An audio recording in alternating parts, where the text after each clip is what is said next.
Welcome, welcome. Give it a couple minutes here. We got a pretty good group today. Got about 1 minute until noon Eastern time, so give everybody a couple minutes to come in and get settled.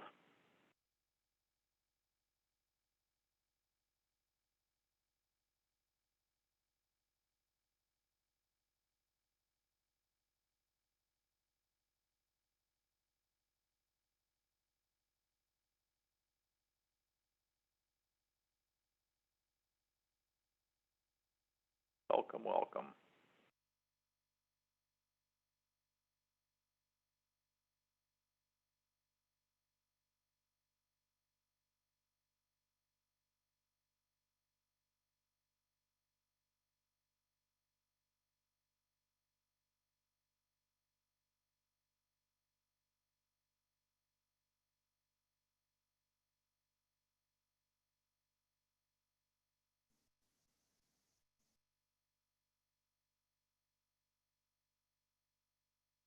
Very timely today on a Tuesday here. So we got a couple more minutes.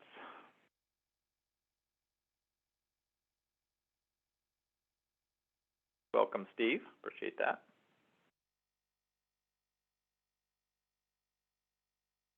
Comment about thanking us for hosting the webinars. So I should say thank us for hosting the free webinars. Free is a very powerful word. Glad they're helpful. Hope today's will be too.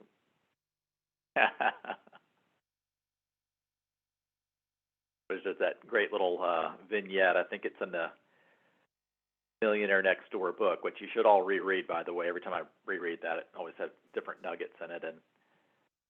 And I remember it was a private bank was supposed to be putting on an event for the very, I think it was ultra high net worth, and they were going to do a survey for the group. And somebody at the bank figured out that they didn't have a sommelier and sort of all the appropriate hors d'oeuvres. And of course, you guys all know where this is going if you've read the book.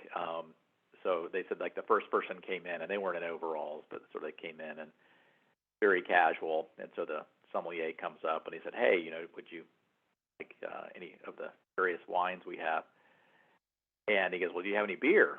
And then the sommelier says, "Well, what kind of beer do you like?" And he said, "Son, I like two kinds of beer, Budweiser and free." And so, so it gets back to free. Free is a powerful word, I think, for everybody. Well, I've got 12:02, so I want to give Ryan plenty of time to cover our topic today. So, so glad that everybody attends these. I think some do this every month, and some every time that the topic resonates, which is totally fine too. But we enjoy giving them, and what we do try to do is to try to keep these as timely as we possibly can. So last month's was on non-fungible tokens, wild and woolly world, I guess virtually woolly world of non-fungible tokens. And in the last probably 3 weeks, Ryan and I have had at least 2, maybe 3 active projects with hedge funds, carried interest, profit interests, and so we thought this might be a great opportunity to sort of go through that. So with that, that's what we're going to talk about. So Ryan's going to be the lead. I'm Brian Klontz with Charitable Solutions. For those of you who don't know, Ryan has been with us, I want to say at least 7 years, and is an attorney that leads our non-cash area now fully. And so he and I have done a lot of collaborative writing together and some research projects, and we tried to, within our team of 25 folks here, sort of do some rotation around their particular areas of specialty and expertise to sort of add the information and education to all of you. So I do hope that's helpful. So I guess, Ryan, if we jump to the first slide, this is a quick propaganda slide, so those of you who have attended probably can actually go through the propaganda stuff yourselves, but I've always done such a poor job, frankly, of describing all of the heads to the Hydra. I just want to take 5 or 6 minutes, that's what makes this free, to sort of go through this. So our mission at Charitable Solutions is to help make gifts happen that otherwise wouldn't, primarily do that through risk management, both in terms of structure and just overall sort of process, frankly. I started the firm in 2003, and it was to do exactly that. So we have not deviated now for 19 years, and primarily focus in the area of non-cash assets, obviously the topic of today, as well as charitable gift annuities. So those are really two core active service areas in all of those respects, and primarily work with those because, as many of you know, those are the only two types of gifts where the donor can actually lose more money, I should say, back up, the charity can lose more money than the original gift if things get sideways. So our job is to hopefully either A, not help them get sideways, or B, have different our own charities to be able to help receive these kinds of gifts to reduce that risk. So sort of top right, and I'll do that quickly too, so we do a lot in the Emergency Assistance Fund area. We've done over 5,000 grants now through the Emergency Assistance Foundation that I set about 10 years ago, but 5,000 grants in the last 2 weeks to Ukraine, primarily for refugee work. We have 350 companies that we run their disaster relief and employee relief funds for personal hardship and disaster. So for COVID, I think we made over 200,000 grants. We got a team of about 160 people on that side, so we do a lot in that space, and have a couple charities, very large charities that we work with for their own relief funds. So again, it's all about risk management and sort of using donations from individuals, making grants to individuals, doing that with various levels of both objective and subjective criteria, and doing that globally can create some interesting challenges, which we tend to enjoy for some odd reason. Bottom right there, what we do today, professional advisor, CE, board staff, nonprofit, and donor speeches, doing about maybe 60 to 80 of those a year, probably about half virtual and half in person now, which has been nice. I hope that it probably stays that way. So doing it in the house for an hour is sometimes better than being de-iced in Newark for the fourth time at 2 a.m. But it's good to sort of be out and moving around a little bit more. Hopefully, obviously, that will continue for all of us. So do the speech area. Then top middle, charitable gift annuity risk management.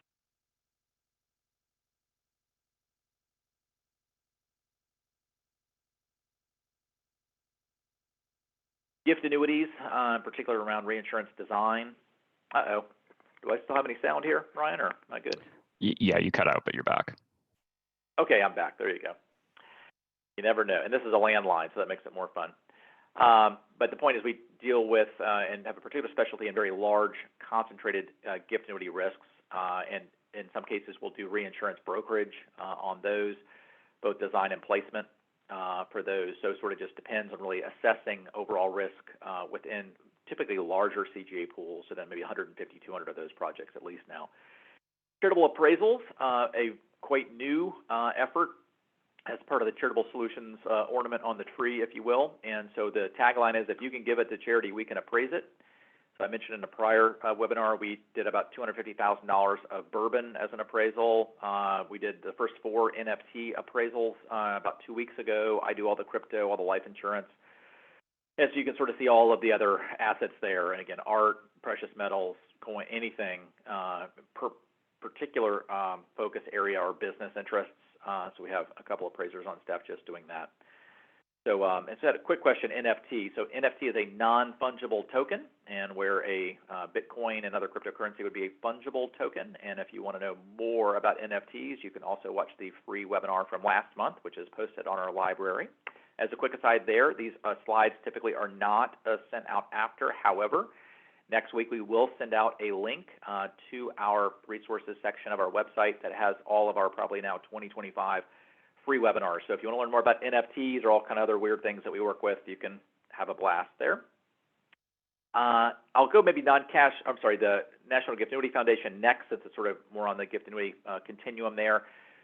So we set up the National Gift Annuity Foundation as its separate and distinct foundation that only does gift annuities. We are now in 50 states, so in all 50 states. We grant 100% of the residuum back to the charity or charities that the donor wishes to grant to in the first place. But we, of course, are compliant in all of those states. We have a pool now over 600 contracts. I think it's about 650 contracts. And about 50, I think 8 million now, 60 million, so it's growing quite quickly, about 15 to 20% a year. And so the bottom line is, if you ever have a donor that wants to do a gift annuity, whether it's cash in a state that you don't offer gift annuities or you don't offer them at all, or maybe it's real estate or S Corp or anything else, don't say no. The whole theme of everything that we do is if you have a good donor with a good asset wanting to do good things, don't say no. That's what we literally exist to help with. Then we got non-cash asset management, a separate and distinct national donor advised fund. There are actually two, Decami Foundation and Decami Asset Trust. And we do exactly the same thing. We are a risk management aggregator for any kind of non-cash or complex gift, like an NFT as an example. But crypto, I'll talk briefly on this next slide, sort of breaking that down, real estate and privately held business interests. Bottom line is the donation can be made to us, so charities refer to us. We can then receive the gift. We're doing all the due diligence, chain of title, any of the complexity, management, holding period, compliance, IRS, appraisal, blah, blah, blah. We call that the sausage making. And when it's finished, 100% of the residuum, less our fee, which averages about 1.5% or so, is then granted back to the charity or charities the donor was trying to give to. So that's a very large component of what we do. So the next slide, 2 minutes on this, is a breakdown. We've had a lot of people asking about breakdown. A breakdown of the kinds of non-cash assets. This does not include CRTs. This does not include CGAs. But at least for 2021, so we did just under $1.2 billion in value for non-cash assets. 100% of those gifts were declined by the charity that referred it in the first place. I should have made that all bold and like a little highlight or something. 100%. Now, for the 261 donations you see there that we completed, we actually had about 1,900 referrals. So there's a lot of rabbit chasing. But the 261 that completed, just under $1.2 billion, you can see their real estate was about 61, not about, it was 61 donations for about $42 million. Business interests, 152 business interest gifts. What we're going to talk about today, a component of those business interest gifts typically are going to be in that LLC block there. It's a little bit misconstrued of the 14 S-Corp gifts because a number of LLCs elect to be taxed as S-Corps, which then gives them S-Corp treatment. So that S-Corp probably is going to be closer to that 30 to 40 total in that range. You can see there over $1 billion in business interest gifts, and then cryptocurrency, cash, and some other odd things. And so that's what we did again last year. It's been over now about $3 billion in total donations that were captured that otherwise wouldn't have been since inception. So that is our particular area of expertise. It's in this space, in addition, obviously, to the gift annuity side. So with that, I will pass it over again to my partner, Ryan Raffin. By the way, so Ryan is the editor of our book, Charitable Gifts of Non-Cash Assets, also free. We tend to give a lot away. That's on the Charitable Solutions website. So under resources, book, I think about 3,000 people or so have downloaded the book. But this will be actually, and Ryan, I'm mentioning this here as it's being recorded, this will be hopefully a third edition of the book we're going to work on this summer, we hope. And as a third edition, then actually we'll have a sort of a deeper section just on sort of these hedge fund carried interest components, just because they're coming up more and more. So with that, Ryan, I'll pass it over to you. Yeah, thanks, Brian. This is an interesting topic today, so excited to speak on this. So just starting with a quick agenda of what I'm going to talk about here. First, terminology, definitions. What are some of the key concepts to understand? And then diving into really how these gifts work in all the different variations, these different types of funds. And then final couple topics. What should charities accepting these gifts be considering as they're going through the gift planning process? And then finally, what should donors be considering from a tax perspective? So that's the roadmap for today. We do have that disclaimer at the bottom. I was thinking about this before the presentation. Of all the topics we do, these sorts of donors tend to always have strong legal counsel and tax counsel and financial advisors. But nonetheless, we would encourage anyone viewing this to consult with their relevant advisors before proceeding with a donation, especially when it's a complex asset like private equity, hedge funds, venture capital. So these are free. Don't sue us, please. So diving into the terminology here, starting with the private equity fund. These are funds that are investing in existing businesses that have been around for sometimes decades or longer. and the investment capital is coming from outside investors. Very often you'll be seeing these funds in the Wall Street Journal, it seems like nearly every day, where they're making some high profile acquisition of an existing well-known brand name, some nationally well-known or even internationally sometimes. Important to note, a couple of things with these private equity funds. The funds themselves can sometimes have just a single portfolio company. Oftentimes they have many portfolio companies in one fund. So that's important to understand. Either way, private equity funds are very illiquid compared to a lot of other donations. Contrast that with hedge funds, much more liquid. Hedge funds are investing in liquid assets. They're very heavily managed and heavily traded. The managers of these funds are utilizing complex trading tools. There we're saying leverage, short sales, derivatives. As you might expect, when the managers are sophisticated enough to use those tools, they're doing that because they're doing a lot of trading. The upside for charities that are accepting an interest in a hedge fund, they tend to be more liquid just because there's a lot of liquidity comprising the assets of the fund. And then a common term in this space applied specifically to the managers of these funds, you'll hear references to the carried interest that the fund managers are awarded. It's called either a carried interest or a profits interest. Sometimes you'll hear it called just a carry. Sometimes it's called a promote. Sometimes even a performance allocation. That's the most cumbersome term, but it's probably the most descriptive because that's really what the carried interest is. It's a performance-based bonus that the fund managers are receiving. And importantly, and we'll talk about this towards the end of the hour, that carried interest is categorized as a long-term capital gain. So that income is coming to the fund managers as if it was from a capital asset, assuming they've held it for longer than 3 years. So that's an important point, and that's really high profile and has been the target of proposed reform many times, which I'll talk about a little bit. And then what about venture capital? How does that fit into this? How is it different? Venture capital is kind of the inverse of private equity. In those funds, the managers are selecting startup businesses to invest in. Again, capital from outside investors, but these are startups, not established businesses. And then a couple more terms. These are important in terms of describing the lifespans and life cycles of these funds. A closed-end fund has a defined lifespan. Usually that's 10 years. There is typically an option for the managers of the fund to extend the lifespan. Typically it's a 2-year extension that you'll see to 12, but it can go longer than that in some cases.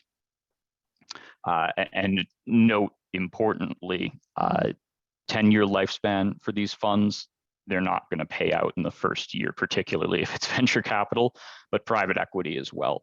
The lifespans are pretty predictable, which is the good thing. The bad thing is if you're getting one of these interests or your charity is getting one of these interests and it's early in that life cycle of the closed-end fund, could be a long haul. I'll talk about that as well. Open-ended funds, it's just the reverse. They don't have a defined lifespan. That's much more common with hedge funds, and that's one of the reasons why they can be an appealing donation. So how do these donations work? It follows a pretty standard private business interest type donation roadmap, but it's not quite that simple. So as I've written there, at a high level, the donor is assigning over some kind of fund interest, whatever it is, to the charity.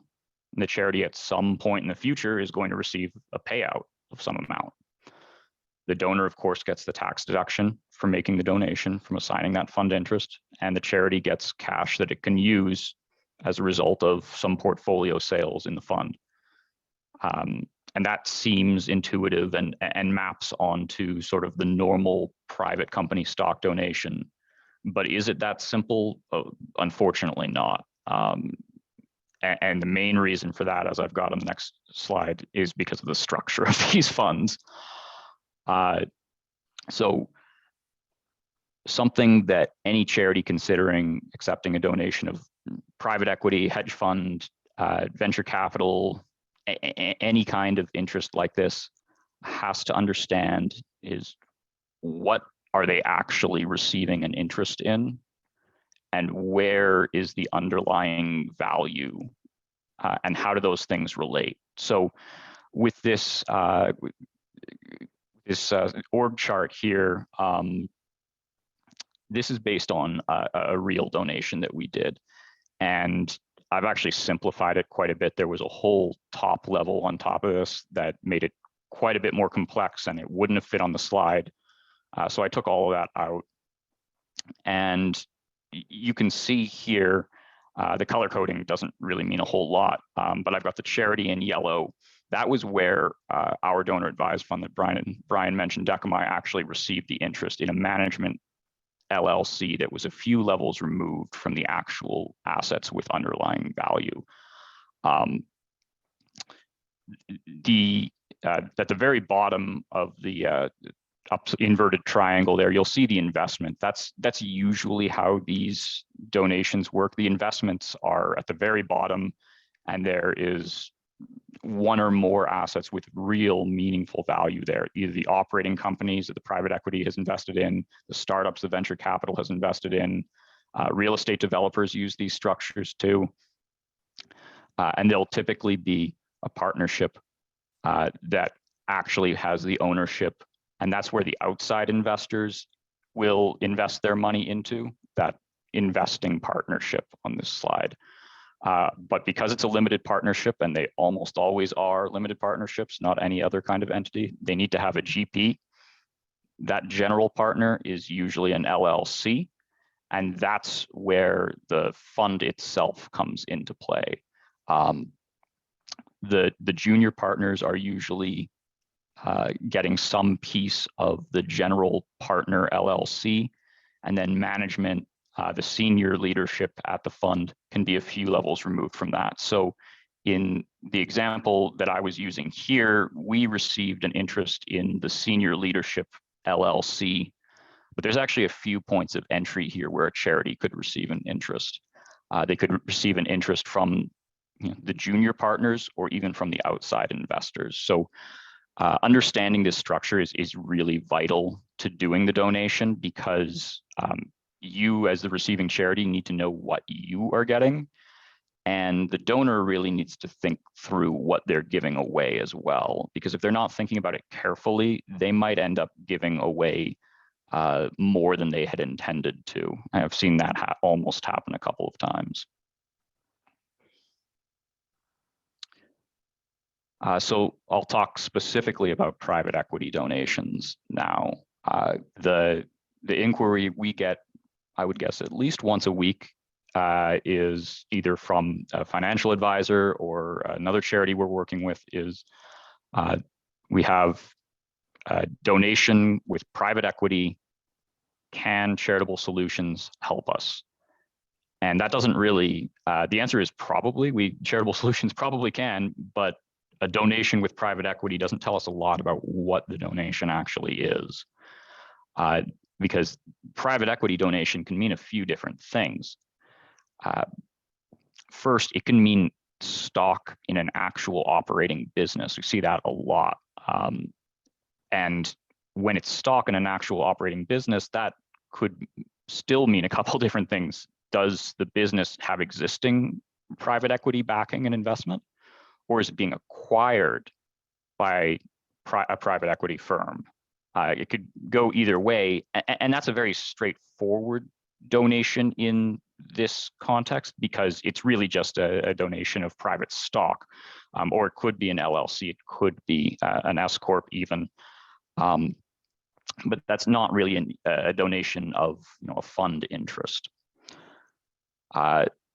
The other things that a private equity donation can mean an interest in a private equity fund like an LP interest. If I jump back, that's the outside investors on the right side of the prior screen of that structure.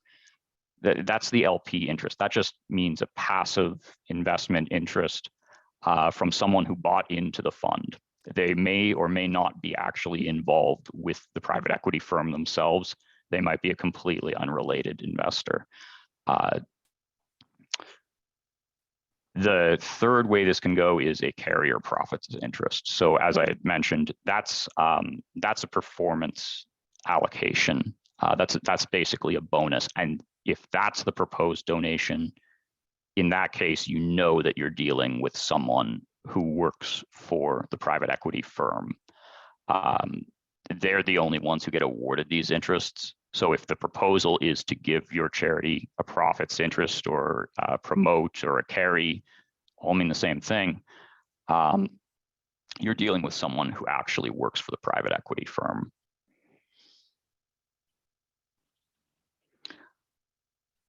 And if you are dealing with someone who is working at the private equity firm, or even if it's just the LP investor donation, you are going to need sign off from senior leadership at the fund.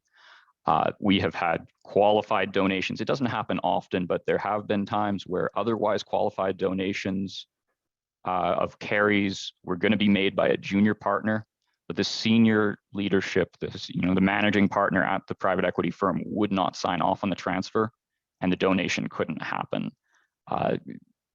If senior leadership is not going to sign off on the transfer, you're not going to see a donation of a carry. And similarly, if it's just an LP interest, there are typically transfer restrictions in the partnership agreement where the GP needs to agree. And of course, the private equity firm runs the GP, so you end up in the same place. You still need sign off from the senior leadership to do the donation.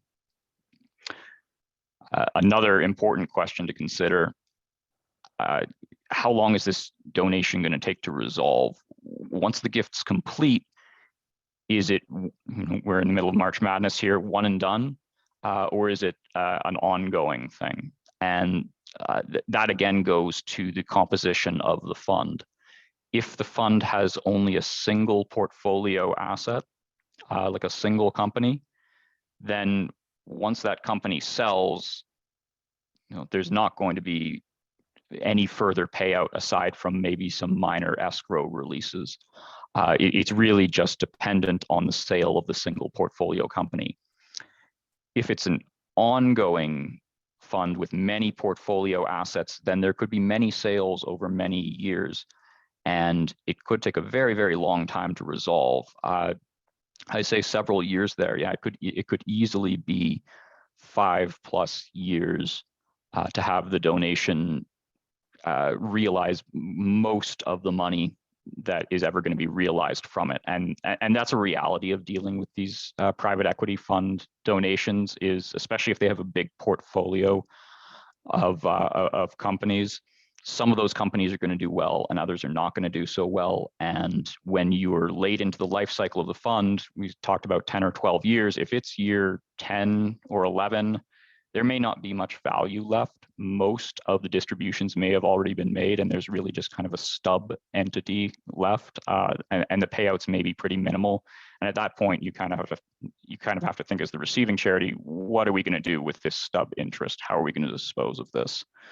So that's an important factor to consider. One other Ryan, thing I would, oh, yep. I was going to interrupt you there just because we didn't even talk about this sort of prepping for this call. But we've had those situations where we've actually received the PE portfolio before it's sort of gone into sort of wind down phase.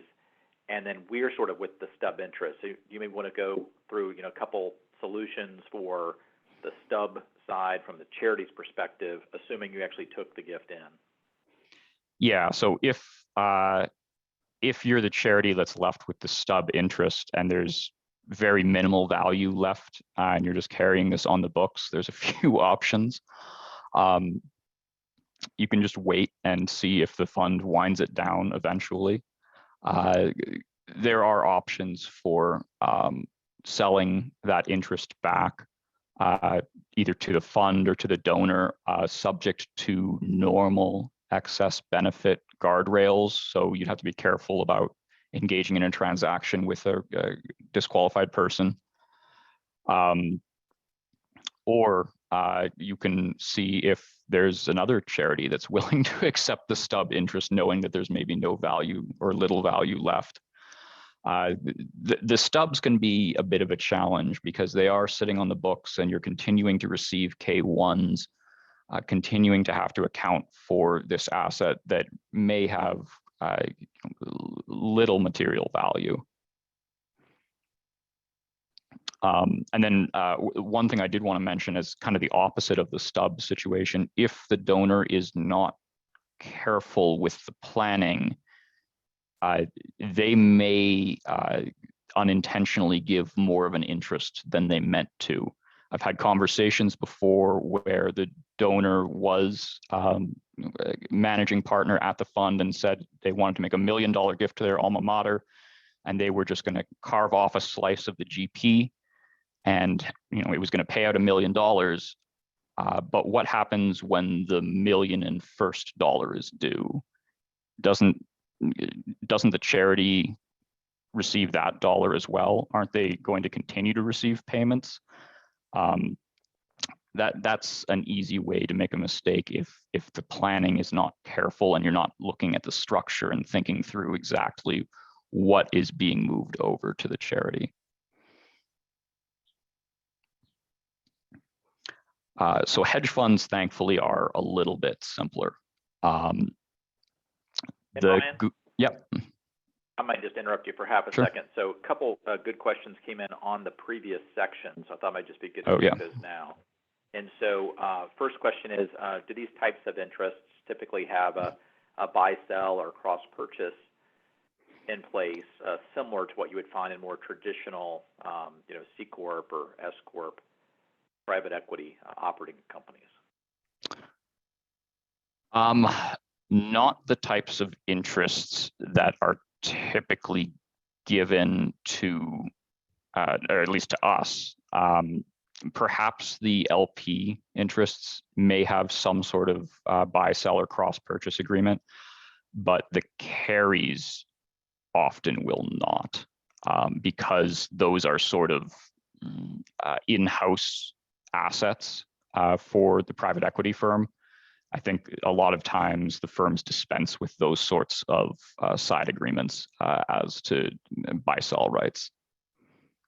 Exactly. And then another question on the carry side, are distributions from the carry set to pay above a given performance watermark or a specific tranche? I think it can go both ways, can it?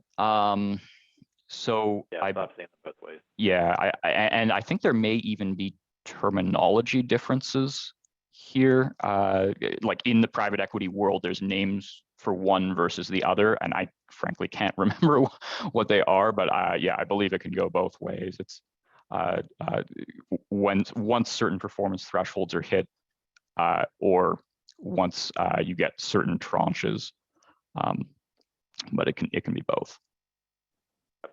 Well, that's it. So that was the tougher one of the two. I think a couple of these questions have come in, which is fantastic, addressed just to the hosts and panelists. Happy to take those. We'll have some extra time at the end, too, by the way, for these, so feel free to do that. If it's possible, if you can either do the question and answer tab, and or if you want to do this for everyone, to the extent comfortable, Russ Willis on our team, who I think many of you probably know from just history and GIF-PL and other types of things. He'd get very excited about giving you probably some tax citations as we're going through this as well. So might be beneficial for all. But any coming to host a panelist, I'll ask Ryan that directly, or we'll have some time at the end. Yeah, and there's a comment, this just came in about liquidating PE interest, selling it on the secondary market. Yeah, that's a great point. We have only done that once, to my knowledge. And it was clear from the start that that was the donor's expectation and recommendation that we pursue a sale on the secondary market. That can be done,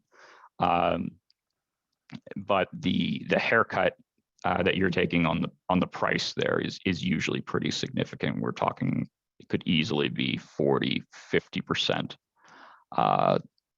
to sell that private equity interest on the secondary market.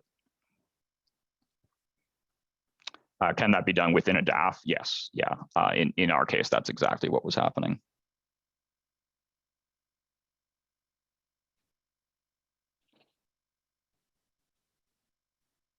All right, and if there are more questions on private equity, we're going to discuss it more, especially with some of the tax attributes, but we should have time for questions at the end.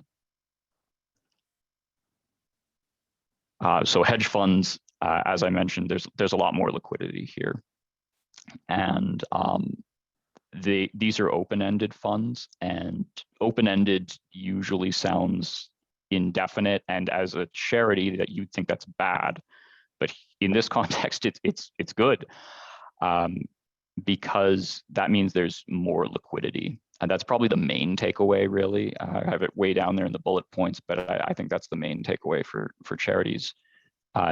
These hedge funds either have quarterly redemption opportunities or at-will redemption opportunities. They're very used to seeing new investors come in, old investors leave, and as such, redemption is a pretty standard process for them, which is really true of the donation process with hedge funds in general. They will have a set of subscription documents, they will have a set of transfer documents, they will have a set of redemption documents. All of these are ready to go. They are not custom, they are not specific to this donation or really any other transaction. I have it written down there as off-the-rack paperwork. That's really what it is. Many times, the funds will have administration done by a financial services firm. I've seen very large financial services firms handle all of this paperwork, all of the processing. And in a way that's good because it's very standard and it follows a normal timeline, and the hedge fund is not going to be disturbed by any of this. And in fact, what you'll often see in the subscription documents is references to exempt orgs becoming members or what's going to happen when an exempt org is a member. That's really encouraging because you know that they have experience with UBIT, which is normally the big concern for charities. And you know that you're going to get a K1 that's been filled out properly by whoever's doing the accounting for the hedge fund. These are good donations in that regard. We don't see a ton of them relative to private equity, but in some respects, they're a lot simpler. The downside of hedge funds is that the paperwork, it's off the rack, but it can still be quite burdensome. Whereas with private equity, they might have their attorneys draft up a simple assignment that the donor signs, the charity signs, that's it, the carry's been donated.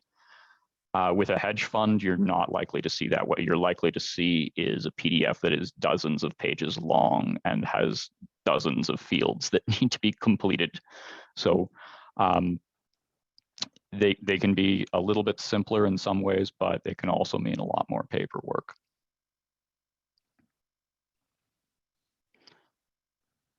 And just trying to check the chat quickly here. Okay, so moving on to the next slide. Venture capital. These are normally funds with a long lifespan, just like private equity.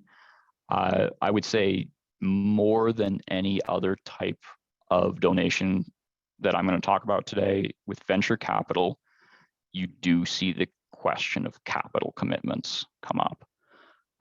And that can be, in the worst case, a real problem for the receiving charity. Best case, it's just something to plan for, but the capital commitments issue comes up in venture capital more than any other, because these funds typically are set up so that there is some outstanding capital commitment that needs to be paid in the future.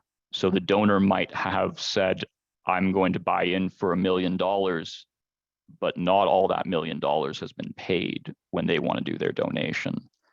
And that's a major planning point, because who's going to pay that? One thing that we have seen come up is questions about, is that a relief of an obligation of the donor? If the donor has agreed and pledged, and there's a legal obligation to pay this capital commitment, and they're moving that to a charity, isn't the donor benefiting by doing that? That can be problematic. So that's something to think through, and definitely beyond the scope of probably this presentation, unless Russ is really on top of it in the chat. But those capital commitments, that needs to be planned for in the venture capital context. Now, the upside is these funds are investing in startups, and you can see a lot of growth. So that hypothetical $1 million example, you could see a substantial multiple on that by the time all is said and done, assuming the fund knows what it's doing, which I guess is not a given. And I know that Brian wanted to talk about this a little bit, because we can do these as direct investments, and in fact, we are working on something like that right now. Yeah, so what is so interesting, at least to me, what's interesting about this whole area is it's somewhat like a Rubik's Cube, where you've got sort of terminology differences, you've got multiple layers of how these interests come in. Really, everything that Ryan is discussing is what I would call on the intake. It's donor has one of these types of interests, and they're trying to make that as a donation into the charity or CRT or whatever it happens to be. What we're finding or hearing and doing more of is where we have, let's say, a donor-advised fund, and one very specifically working on right now is very interesting. So he actually made a private equity donation to us, I think 4 years ago, 5 years ago. It's a C Corp, fairly simple C Corp, but on this particular case, which is quite rare, they would not release us from any of the reps and warranties that other shareholders would have. There was no insurance against that. There was no escrow against that. So no other charities wanted to take it, knowing that there could be this, in essence, extreme clawback at some point given a particular breach. So we ended up holding that sort of in a shell for, I think it was 4 years, it was a long time, 4 or 5 years, something crazy. So we held all that fine. Then we made the grants out to where the donor wished for it to go. So then he reached out 2 weeks ago, maybe, and said, hey, and I got permission to do this, so I won't say who, but there's a UC Berkeley person on the call. And he said, hey, I think he graduated from UC Berkeley, I would expect so, but said they have a very interesting investment option as part of their VC fund, and there are a number of universities that have set these up. In many cases, each one has a little bit different structure, but in many cases it's for alumni for that particular school going into their own venture business entrepreneurial activity, and they're using this almost as seed capital to launch those companies. Makes total sense. And so his question was, he said, well, would I be able to invest my donor advised fund, my liquid assets, so we're not the intake part, we've already had the intake, that's all liquid, but to invest my liquid funds within my donor advised fund into a direct investment at UC Berkeley. And so we have, Ryan, correct me here, maybe a third, a quarter, roughly, of our overall foundation assets are invested directly into private real estate, private business interests, can be held in a concentrated position with publicly traded stock, as an example, that in many cases would not, understandably, meet the typical, MIFA issues, the IPS, so investment policy statement, that the particular charity has. So we were able to do that. Again, this is a risky space, and so we spent a lot of time developing a protocol that would allow us to be comfortable based on that donor's recommendation, our vetting, our review, our legal funding, And then at the end, once we actually, to the extent we move forward with this, make the direct investment into the UC Berkeley fund, now we're back to holding this venture capital, but it's within the donor-advised fund within our DECA-MI Foundation. So I only just want to bring that up, A, because it's like wicked timely. I think Ryan's got a call with him like another day or two, sort of on, second or third call, number one. Number two, I think it's interesting that it sort of came in as private equity in a very different form and now wants to sort of reinvest. That's what we're seeing a ton of, are VC PE people that say, I made my money in that business, and now I'm taking my winners off the table into the charitable space, everything that Ryan's talking about now. But a number of them are saying, but we want to keep basically staying in the game, and if there's any way that we could invest within tight construct, so I want to be a little bit careful here, but a tight construct into those same type of investments within this charitable bucket, like that's the potential dream scenario. So again, about a quarter to a third of all of our assets now are in those direct investment type activities. So just sort of want to throw that out. That's the other side of that. That's not outtakes, probably not right, but within the charity structure, making a direct investment versus receiving the donation. Yeah, thanks, Brian. And a question came in asking whether presumably the capital commitments issue could come up in the private equity context as well. Yeah, of course, definitely right. We don't see those as often because we're frankly seeing donations of carry more than we're seeing donations of interests in LP interests in private equity funds. But those can have outstanding capital commitments as well. And you would run into the same issue as you would have with venture capital. It's just more common for us to see the capital commitments with venture capital because that's where we tend to see donations that have commitments happen. And so a fourth category that we could see here, real estate developers use these structures too. And actually the chart that I had, that was for a real estate developer's donation. It wasn't for private equity or venture capital or anything like that. It was for a real estate developer. And so these donations, you kind of have the same initial query, which is, oh, we've got a donation of real estate. And then you speak to the donor and you find out, no, this is a real estate developer and they want to give their their carried interest or their promote. I think it's typically called a promote more often in the real estate development context. And what you're taking there is something that looks very, very different from a standard real estate donation. You're not getting really anything to do with the real estate. All the underlying value is in the real estate. These are usually extremely valuable properties. 8 figures is not uncommon for this sort of donation. But the developers slice, particularly their profits interest, is relatively small compared to the overall value. The donation itself could still be 7 figures, even 8 figures easily, but typically that's peanuts compared to the value of the property itself.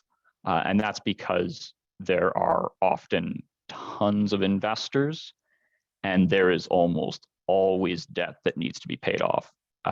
This is the variant where you would see debt in the picture most often. So if there is debt, of course, then we are into the normal unrelated debt financing and bargain sale conversation. If that debt is going to flow through to the donor, the developer, then there has to be some discussion of bargain sale and how that's going to impact the donor. Similarly, the debt on the charity side, is that going to create UBIT?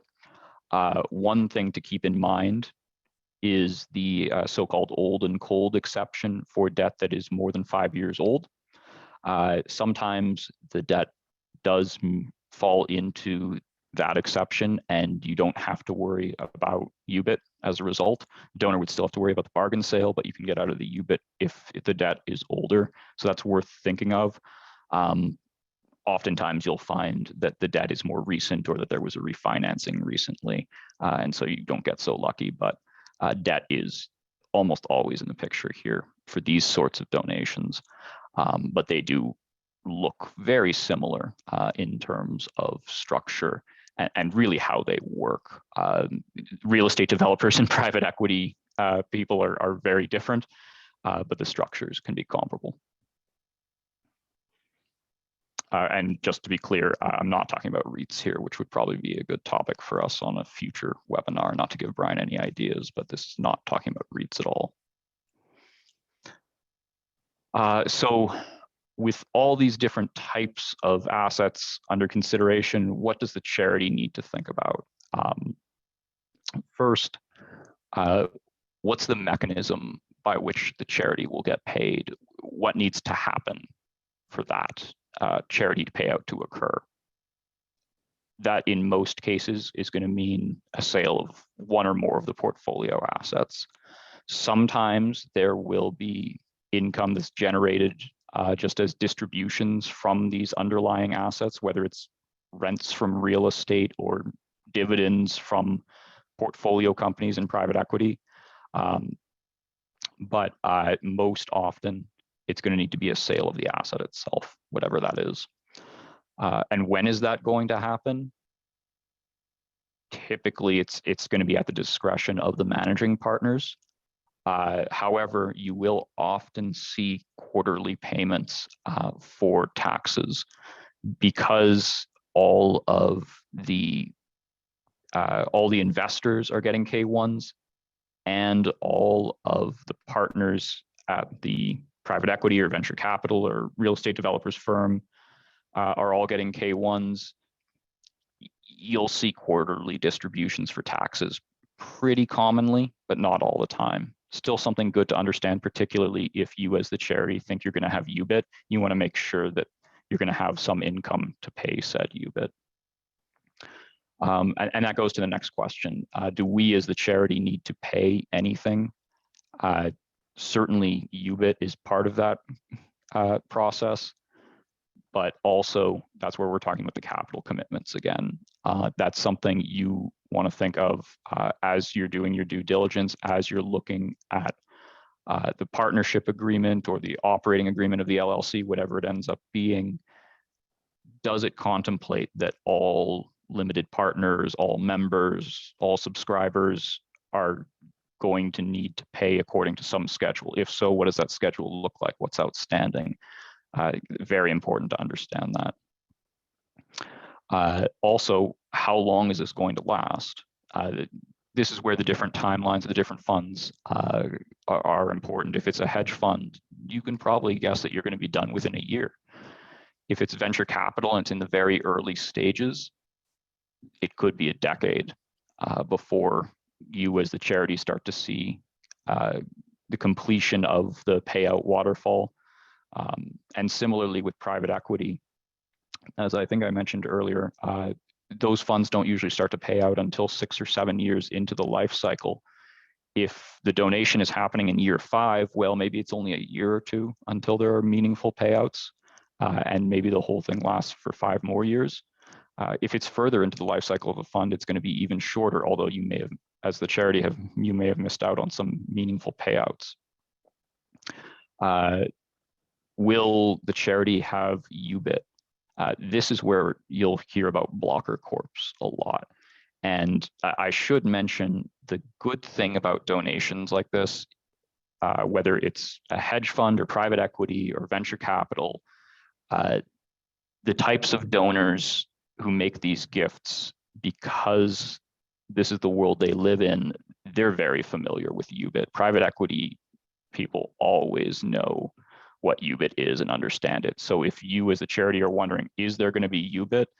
You can usually just ask the donor and they will typically know the answer right away. That's helpful. Of course, you have to do your own due diligence. You have to figure out, is there debt? Is that going to create UBIT? Is there UBIT for other reasons? Maybe there's, I don't know, hot assets or something somewhere in the structure. So that's something that as the charity you need to run down. However, you'll often also see blocker corps deployed for this purpose. And of course, that is just a C Corp that serves to mitigate, or as the name suggests, block UBIT. So all of the exempt or limited partners or investors are intended usually, if there is a blocker, to hold ownership in the blocker corp. And because the blocker corp is receiving the taxable income and then turning around and paying out dividends, there's no UBIT for the investors there receiving the dividends. So the exempt orgs don't have any UBIT. You see that with offshore entities from time to time, and you will see it with domestic private equity and hedge funds as well. So that's something to keep an eye out for. And offshore interests can be very complicated. First, they may have a blocker corp in the mix. They may have UBIT in the mix. Something to ask about with any kind of offshore donation is whether that donation would be characterized as a passive foreign investment company, so-called PFIC, or a controlled foreign corp, a CFC. Those are tax classifications the IRS has for certain foreign interests. And if so, that makes it much more likely that you as the charity would have UBIT. A practical matter with the offshore interests, especially if it is a European fund, you are much more likely to have significant know your customer and anti-money laundering regulations and hurdles to jump through. That can mean a lot more paperwork, a lot of board information that needs to be submitted by your charity to the fund. If there are meaningful KYC and AML regulations that this fund is subject to, you as the charity are not going to be exempt from that. And you're going to have to comply with those regulations. And that's going to mean providing a lot of information about your charity and about your charity's senior leadership and board. So that's something to keep in mind. And I speak from experience and have some battle scars there, because those are non-negotiable points. And the fund is not, even if the donor is, the founder of the fund, he's not going to be in a position to get that waived for you.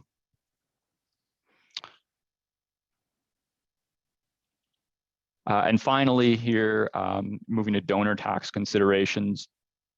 So as mentioned with debt, bargain sale treatment can certainly apply to the donor. That's something that needs to be flagged to their advisors. If they're going to do a donation, as you would expect, qualified appraisal rules apply as they would for any other non-cash asset. However, valuations can be really difficult for a couple of these types of gifts. Private equity with a long tail with many years left before the portfolio sales start can be very difficult to get a valuation on. Similarly, early stage venture capital, because it's so speculative at that point, valuation firms have a tough time assigning a value. I have seen them sometimes just say, well, I guess whatever was paid in is what the value is. So that can be challenging for donors. And a final point, because I'm certain that this will come up if it hasn't already in either the chat or the questions, the so-called carried interest loophole, which is a constant target for legislative reform, has been for several years, at least as long as I can remember. What's going to happen if that loophole goes away? And that loophole, of course, is simply that these carries, if they've been held for more than 3 years, are treated, the payouts treated as capital gain income rather than ordinary income, and therefore these taxpayers, the private equity hedge fund managers, get more favorable tax treatment than they would if the payout, the bonus, was treated as ordinary income. So that's a target for reform, maybe removed entirely. What happens if that was to go away? The popular proposal, there are a few out there, but a popular proposal is to treat the carried interest income as ordinary income. And frankly, that would make the donations of carries look even better, because assuming they're still classified as capital assets, the donor would be moving an asset which is going to pay out high tax income to an exempt org, and getting a deduction at the same time. So they'd be reducing their ordinary income and getting a deduction against ordinary income as well. So if the carried interest loophole is removed, probably these donations of carry or promote or whatever you want to call it look even better. So that's just a final comment on the carried interest loophole, because it is such a hot topic these days. So I think I got this finished with a minute to spare. Hopefully we have time to answer a couple questions. Yeah. Well, I'll quote Ryan earlier. He's like, I'm not sure if I've got enough content for the whole thing. I'm like, yeah, it'll be plenty of content for the whole thing. So first, I know some people are going to probably drop off. Fantastic job going through a not so simple sort of set of business interests, obviously, and different applications of those in particular and consideration. So appreciate that very much. Definitely, we can stay around another couple of minutes. We've been answering questions as we've gone along, I think, which has been great. And then most importantly, I've had like 2 or 3 even private messages. So these are all our past free webinars. Again, that's just hyperlink right there. You see all the last ones. So whoever mentioned or asked a question about NFTs, you'll see that was our February topic and so forth. So we have all those there. This will be posted likely mid next week. We're going to do our Thursday webinar. If there's anybody you think would be helpful to watch this sort of live, they can just sign up obviously for free for Thursday, or if you want a double dose, I would not do that, but if you want to. And then we're just going to pick the best one for Thursday. So with that, I think I'm going to go ahead and close this. It's exactly 1, so very good time management, Ryan, per usual. But appreciate everybody's time. I hope this, again, has been helpful, and especially if you have, although Ryan mentioned the REIT thing, which I might do as a future one. I think we're going to do supporting organizations next month. But if there are any topics or things that you're seeing that you think that we can be helpful with, definitely let us know. So thank everybody so much. Good luck, and go out and chase some gifts of private equity interests, hedge fund, and carries. So happy to help we can. Thanks. Thanks, all.